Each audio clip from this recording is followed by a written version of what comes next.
മദീനയുടെ രാജാവിന്റെ വീടുണ്ടല്ലോ, റസൂലുള്ളാഹിയുടെ വീട്, മരിക്കുന്നതിന്റെ തലേ ദിവസം വിളക്കിലൊഴിക്കാനുള്ള എണ്ണയില്ല. പറഞ്ഞ റസൂലുള്ളാഹിയുടെ മനസ്സ് വേദനിക്കുമെന്ന് കരുതിയിട്ട് ആയിഷ ബീവി മാറി നിന്ന് കരയുകയാണ്. വീടിനകത്ത് വല്ലാത്ത ഇരുള് വന്നു.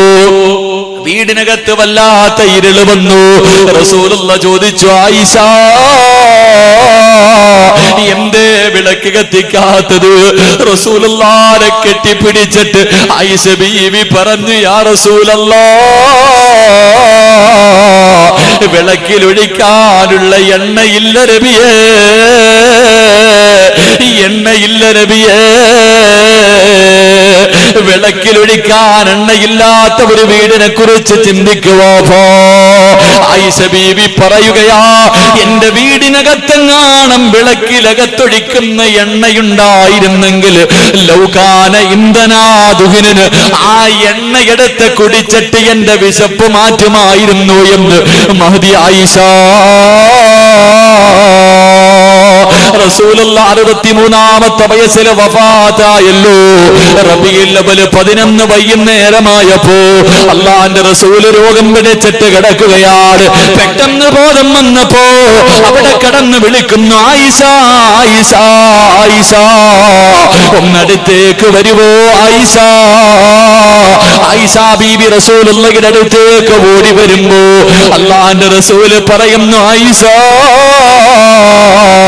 ഇന്ന സ്ഥലത്ത് 7 ദിർഹം ഇരിക്കുന്നുണ്ട്, വന്നെടുത്ത് കൊണ്ടുവരുവോ. ആയിഷ ബീവി ഓടിച്ചെന്ന് 7 ദിർഹം എടുത്തിട്ട് അല്ലാഹുവിന്റെ റസൂലിന്റെ കയ്യിൽ വെച്ച് കൊടുക്കുമ്പോ 7 ദിർഹം കയ്യിൽ വെച്ചിട്ട് റസൂലുള്ളാഹി ഇരുന്ന് കരയുകയാ. അല്ലാഹുവിന്റെ റസൂൽ 7 ദിർഹം കയ്യിൽ വെച്ചിട്ട് കരയുകയാണ്. ആയിഷ,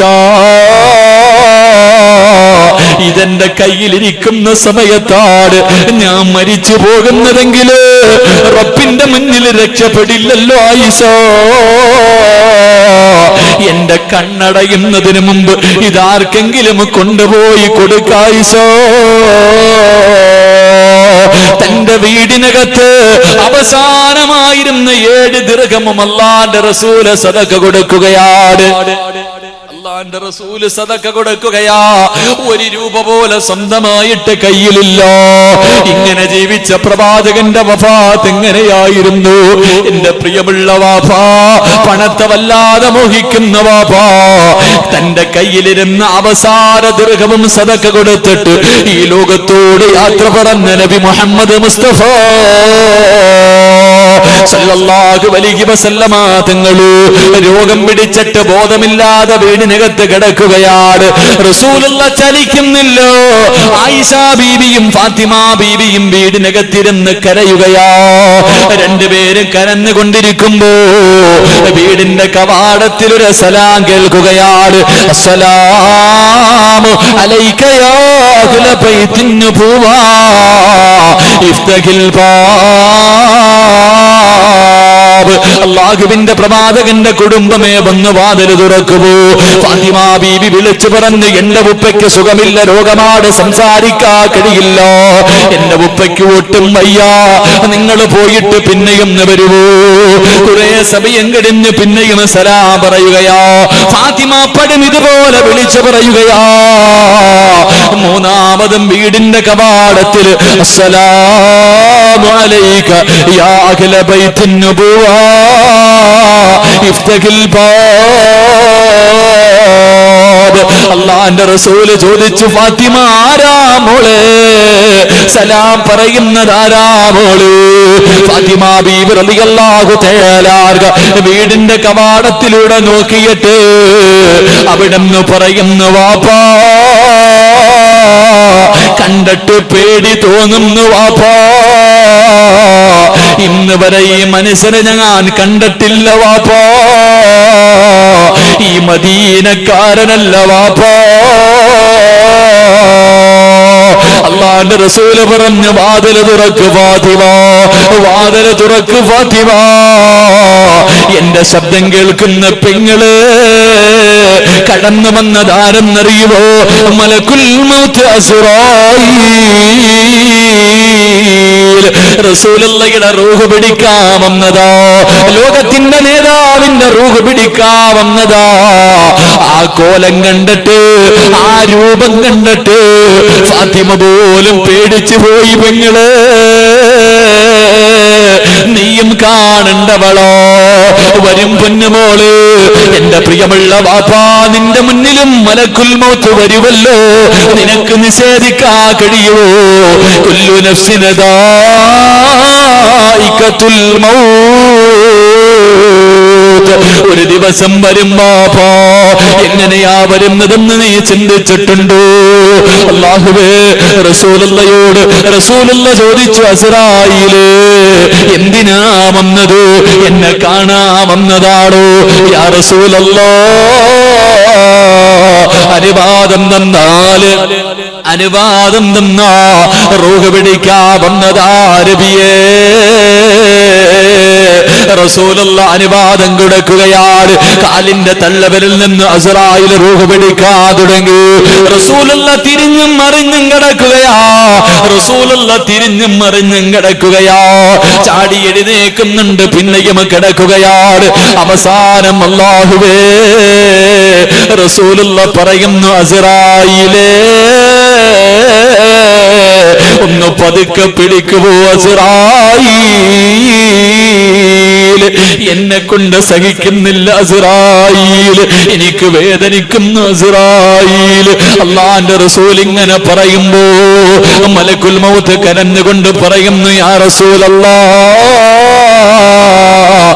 എത്രയോ പ്രവാചകന്മാരുടെ റൂഹ് പിടിച്ച കയ്യാ നബിയേ, പിഞ്ചു കുഞ്ഞുങ്ങളുടെ റൂഹ് പോലും ഞാൻ പിടിച്ചിട്ടുണ്ട് നബിയേ. എന്റെ കൈ വിറച്ചിട്ടില്ല നബിയേ, എന്റെ കൈ ഇന്ന് വരെ വിറച്ചിട്ടില്ല നബിയേ. യാ റസൂലല്ലാഹ്, എന്റെ കൈ ഇന്ന് വിറയ്ക്കുന്നു നബിയേ. ഇതിനേക്കാളും മയമായി എനിക്ക് റൂഹ് പിടിക്കാൻ അറിയില്ല യാ റസൂലല്ലാഹ്. അല്ലാഹുവിന്റെ റസൂൽ ഇങ്ങനെ കിടക്കുകയാണ്. റബ്ബേ, റസൂലുള്ള വേദന സഹിക്കാൻ കഴിയാതെ തിരിഞ്ഞും മറിഞ്ഞും കിടക്കുമ്പോ അല്ലാഹുവേ, ആയിഷ ബീവി റളിയല്ലാഹു തആല ഓടി വന്നിട്ട് റസൂലുള്ളാഹിയുടെ തലയെടുത്ത് മടിയിൽ വെക്കുകയോ. തന്റെ ഭർത്താവിന്റെ തലയെടുത്ത് മടിയിൽ വെച്ചിട്ട് വെള്ളത്തിനകത്ത് തുണി മുക്കിയിട്ട് പ്രവാചകന്റെ മുഖം ഇങ്ങനെ തുടച്ചു കൊടുക്കുകയോ.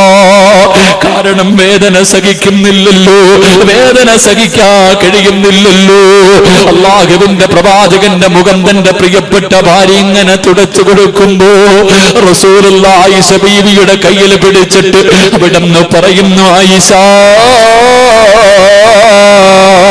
ഇന്നലിൽ മൗതി ലസകറാ, മരണത്തിന് വല്ലാത്ത വേദനയാ ആയിഷ, തയ്യാറെടുക്കണേ ആയിഷ, റബ്ബിനോട് ദുആ ചെയ്യണേ ആയിഷ. ആയിഷ ബീവിയുടെ കണ്ണ് നിറഞ്ഞൊഴുകുകയാണ്. അല്ലാഹുവിന്റെ റസൂൽ നിന്റെ മുഖം ഇങ്ങനെ തടകുകയാണ്. എന്റെ പ്രിയമുള്ളവരെ, ആ സമയമുണ്ടല്ലോ അല്ലാഹുവിന്റെ പ്രവാചകന് സല്ലല്ലാഹു അലൈഹി വസല്ലമ തങ്ങള് പടച്ചവരെ അവസാനം അരവട റൂഹ് പിടിച്ചു. പ്രവാചകൻ എഴുന്നേറ്റിട്ട് ആയിഷ ബീവിയുടെ നെഞ്ചിൽ ഇങ്ങനെ ചാരിയിരിക്കുകയാ. തന്റെ പ്രിയപ്പെട്ട ഭാര്യയുടെ നെഞ്ചിലേക്ക് അല്ലാഹുവിന്റെ റസൂല് ചാരിയിരിക്കുകയാണ്. എത്ര വലിയ ഭാഗ്യമുള്ളവളോ, എത്ര വലിയ ഭാഗ്യമുള്ളവളാ ആയിഷ. അല്ലാഹുവേ, റസൂലുള്ളാഹി ആയിഷ ബീവിയുടെ നെഞ്ചിൽ ഇങ്ങനെ ചാരിയിരിക്കുമ്പോ ആ സമയത്ത് ആയിഷ ബീവിയുടെ സഹോദരൻ അബ്ദുറഹ്മാൻ എന്ന് പറയുന്ന സഹാബി കടന്നു വരികയാണ്. റസൂലുള്ളാഹി ആയിഷയുടെ മുഖത്ത് നോക്കി ആ സഹാബിയുടെ കയ്യിലേക്ക് നോക്കുകയാ. ആയിഷയ്ക്ക് കാര്യം മനസ്സിലായി. അല്ലാഹുവേ, ആ സഹാബിയുടെ കയ്യിലിരുന്ന് മിസ്വാക്ക് എടുത്തിട്ട് അല്ലാഹുവിന്റെ റസൂലിന്റെ കയ്യിൽ വെച്ചു കൊടുത്തു. പക്ഷേ പ്രവാചകന്റെ കൈ പൊങ്ങുന്നില്ല. ആയിഷ ബീവി റളിയല്ലാഹു തആല ആ മിസ്വാക്ക് എടുത്ത് തന്റെ പല്ലിൽ വെച്ചിട്ട് ചവയ്ക്കുകയാ. മിസ്വാക്ക് പല്ലിൽ വെച്ച് ചവച്ചിട്ട് തന്റെ പ്രിയപ്പെട്ട ഭർത്താവ്, എന്റെ പ്രിയമുള്ള പെങ്ങളെ, റസൂലുള്ള മരിക്കുന്ന സമയത്ത്, റസൂലുള്ള വഫാത്താകുന്ന സമയത്ത് ആയിഷയ്ക്ക് 18 വയസ്സാ പെങ്ങള്.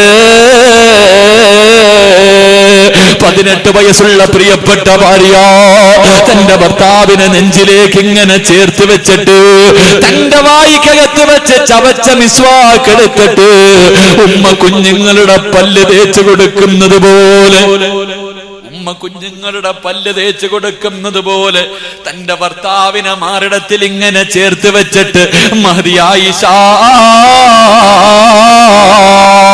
18 വയസ്സുകാരി പല്ല് തേച്ചു കൊടുത്തു. റസൂലുള്ളാഹിയുടെ വായിക്കകത്ത് അവസാനം പോയത് സംസം വെള്ളമല്ല, ആയിഷ ബീവിയുടെ ഉമ്മനീരായിരുന്നു. ആയിഷ ബീവിയുടെ ഉമ്മനീരായിരുന്നു. എന്റെ പ്രിയമുള്ള പെങ്ങള്, അള്ളാന്റെ റസൂൽ ഇങ്ങനെ ആയിഷ ബീവിയുടെ നെഞ്ചിൽ ഇങ്ങനെ ചാരിയിരിക്കുമ്പോ ഒരു സഹാബി വീട്ടിലേക്ക് കയറി വരികയാണ്. റസൂലുള്ളാഹിയുടെ വീട്ടിലേക്ക് മഹാനായ ഉസാമ, അള്ളാന്റെ റസൂലിന്റെ വളർത്തുമകനാ, അള്ളാന്റെ റസൂലിന്റെ വളർത്തുമകനാ വീടിനകത്തേക്ക് കയറി വരുമ്പോ അള്ളാന്റെ റസൂൽ ചെറുതായിട്ട് തന്റെ കൈ ഇങ്ങനെ ഉയർത്തിയിട്ട് അവിടെ നാങ്ങി കാണിച്ചു, ഉസാമ വാപ്പയ്ക്ക് വേണ്ടിയൊന്ന് ദുആ ചെയ്യുമോരേ, മരണവേദന ഉപ്പാല് സഹിക്കാൻ കഴിയുന്നില്ല മോരേ. ആരാ പറഞ്ഞത്? റസൂലുള്ളാഹിയാ പറഞ്ഞത്. പാതിരാത്രി ഒരുമിച്ച് കൂടി എന്റെ പ്രിയമുള്ളവരോട് നമ്മളും മരിക്കേണ്ടവനല്ലേ, അല്ലാഹുവേ മരണവേദന സഹിക്കാൻ കഴിയാതെ മലമൂത്ര വിസർജനം നടത്തിയ മയ്യത്ത് കുളിപ്പിക്കുന്നവര് നമ്മളും പോകേണ്ടവരാ.